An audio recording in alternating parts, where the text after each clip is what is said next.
কত নাম্বার পেয়েছো? আমি 94% পাইছি, টোটাল 469। তো নাম্বার তো যেরকম মানে পরিশ্রম করছি ওই রকমই পাইছি আমি।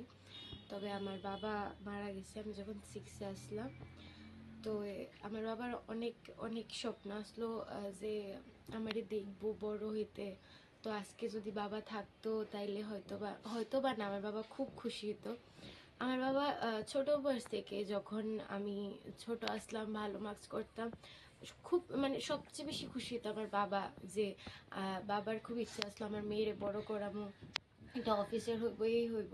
তো আজকে বাবা থাকলে খুব খুশি। তো ওই জিনিসটা খুব খারাপ লাগে আমার। যেদিনকে রেজাল্ট দিছে, শুধু মার সাথে আমি বাবার কথাই কইতেছিলাম, বাবা থাকলে হয়তো বা আজকে আমরা আরো আনন্দিত হইতাম। আমি রেজাল্ট করছি ভালো মোটামুটি। তো ইচ্ছা আসলো সায়েন্স নিয়ে পড়ানোর। আর